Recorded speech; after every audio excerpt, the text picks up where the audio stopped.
मनीष एक auto rickshaw चलाता था। जब वो 15 साल का था तब उसके पिता का देहांत हो गया। इसी कारण मनीष को ही घर की जिम्मेदारी उठानी पड़ी और कॉलेज की पढ़ाई छोड़कर पिता के ऑटो चलाने का काम मनीष ने संभाल लिया। मनीष की बड़ी बहन सुलेखा की शादी में जो उसके पिता ने कर्जा लिया था, उसे उतारने के लिए मनीष ने अपना घर भी बेच दिया और माँ के साथ किराए के घर में रहने लगा। मनीष की बड़ी बहन अपने ससुराल में खुश है। इस बात की उसे बहुत तसल्ली है। माँ, सुलेखा दीदी का मेरे मोबाइल पर फोन आया है, तुम बात कर लो, फिर मैं ऑटो लेकर काम पर निकलता हूँ। हेलो सुलेखा दीदी, ये लो माँ से बात करो। हाँ बेटी, अपना ध्यान रखा कर, खूब खाया पिया कर, इससे बच्चे की सेहत पर अच्छा असर होगा। अब बस यही इच्छा है कि जल्दी से मैं नानी बन जाऊं और मनीष मामा। हाँ वो तो है, अब मामी कहलवाने वाली बस आ जाए तो मैं सुकून से तीर्थ यात्रा पर निकल जाऊंगी। नहीं नहीं, अपने नाती पोतों को खिलाकर ही तीर्थ यात्रा पर जाऊंगी। माँ, बस मनीष के लिए अच्छी सी लड़की ढूंढ लो जो घर संभाल ले। माँ, मुझे देर हो रही है, बाद में बात कर लेना। अच्छा सुलेखा, मैं तेरे से बाद में बात करती हूँ, मनीष को देर हो रही है। मनीष ऑटो लेकर काम पर निकलता है। उसे पहले ही बहुत देर हो चुकी थी, पर रास्ते में जाम भी बहुत था। वो सवारी का इंतजार कर रहा था, तभी उसका एक साथी जो उसकी तरह ऑटो चलाता था, वो किसी लड़की से झगड़ रहा था। अरे देखिए मैडम, ऐसा थोड़ी होता है? जब आपने मुझे यहाँ छोड़ने के लिए पैसे तय किए हैं तो चुपचाप मेरे पैसे दे दो ना। भैया, मैंने आपको बोला ना, मेरा पर्स रास्ते में कहीं गिर गया। मेरा मोबाइल फोन भी उसी में है और सारे पैसे भी। मेरा पर्स कहीं नहीं मिला। मैं तुम्हें बोल रही हूँ ना, मुझे अपना नंबर दे दो, मैं तुम्हारे नंबर पर पैसे भेज दूंगी। अभी मुझे देर हो रही है, मुझे सामने होटल में एक फंक्शन में पहुंचना है। अब क्या हुआ निरंजन, लड़ क्यों रहे हो सुबह सुबह? अरे देखना यार, सुबह सुबह पहली सवारी मिली और वो भी मुझे पैसे देने के लिए मना कर रही है। इन मैडम का पर्स कहीं खो गया है और मुझसे कह रही है कि पैसे बाद में देंगी। अरे ऐसा थोड़ी होता है भाई। कोई बात नहीं निरंजन, कभी कभी किसी की परेशानी को भी समझना चाहिए। एक काम कर, तेरे कितने पैसे बने? मैं दे देता हूँ, ये मैडम मुझे बाद में दे देंगी। मनीष निरंजन को ऑटो के 200 रुपए दे देता है। Thank you so much. मेरा नाम अर्चना है। आप मुझे अपना नंबर दे दो, मैं आपके नंबर पर ऑनलाइन पेमेंट भेज दूंगी। बाकी अगर मुझे देर ना होती तो मैं आपको अभी पैसे दे देती। अब कोई बात नहीं मैम, ये लीजिए मेरा नंबर। अर्चना नाम की वो लड़की मनीष का मोबाइल नंबर ले लेती है और अगले दिन मनीष के मोबाइल पर पैसे ट्रांसफर कर देती है। आपके पैसे मैंने अकाउंट में भेज दिए हैं, आप चेक कर लीजिए। और कल के लिए एक बार फिर से थैंक यू, आपने अनजान होकर भी मेरी मदद की। अर्चना और मनीष बात करने लगते हैं। अर्चना को मनीष से बात करना बहुत अच्छा लग रहा था। उसके बाद एक दो बार अर्चना की मुलाकात मार्केट में मनीष से हो ही जाती है। धीरे धीरे दोनों दोस्त बन जाते हैं। मनीष को पता चलता है कि अर्चना एक बहुत ही अमीर खानदान की लड़की है, तो वो उसे समझाता है। अर्चना, तुम बहुत ही अमीर खानदान की लड़की हो, तुम में और मेरे में जमीन आसमान का फर्क है। मैं एक मामूली ऑटो रिक्शा चलाने वाला गरीब लड़का हूँ। तुम्हारा और मेरा यूं दोस्ती रखना ठीक नहीं है, प्लीज तुम मुझसे मत मिलो। तुम ना मिलने की बात कर रहे हो, पर आज तो मैं तुम्हें अपने प्यार का इजहार करने आई थी। मैं तुम्हें बहुत पसंद करती हूँ मनीष। मैं अपनी आगे आने वाली पूरी लाइफ तुम्हारे साथ मिलकर जीना चाहती हूँ। कहते कहते अर्चना फूट फूट कर रोने लगती है और मनीष उसे गले लगा लेता है। अर्चना अपने मम्मी पापा से इस बारे में बात करती है और जबरदस्ती मनीष से शादी करने के लिए मना लेती है। इधर मनीष भी अपनी माँ और बहन से इस बारे में बात करता है और एक शुभ मुहूर्त में दोनों की शादी हो जाती है। अर्चना का स्वभाव बहुत अच्छा था।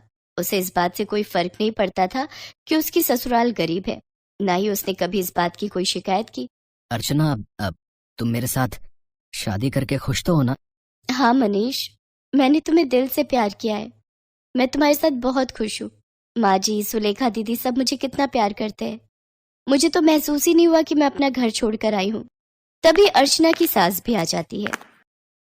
जीती रहो बहू, हम बहुत भाग्यशाली हैं कि इस घर को तुम्हारे जैसी बहू मिली। अर्चना भाभी, ये देखो, मैं आपके लिए नई साड़ी लाई हूँ।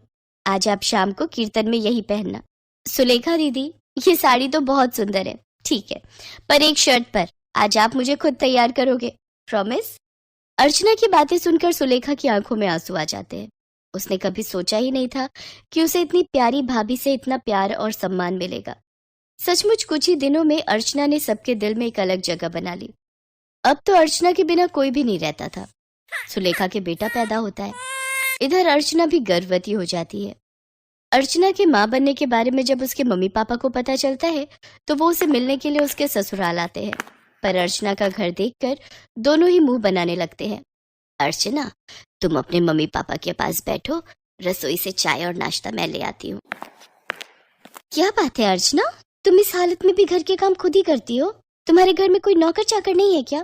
कैसी बातें करती हो ललिता तुम जानती भी हो तुम्हारी बेटी किस घर में ब्याही है। यहाँ 2 वक्त की रोटी खाने के लिए भी सोचना पड़ता है। एक टाइम की सब्जी दूसरे टाइम खाते होंगे ये भला क्या नौकर चाकर रखेंगे? नहीं पापा, ऐसी कोई बात नहीं है। माँ जी और मनीष ने तो मुझे कई बार कहा है कि मैं घर में कोई काम वाली रख लूं, पर पूरा दिन मैं घर पर होती हूँ, मेरा भी मन नहीं लगता, और फिर मैं तो कुछ भी नहीं करती, सारा काम माँ जी ही करती है, मुझे उठने ही नहीं देती। ये लीजिए चाय।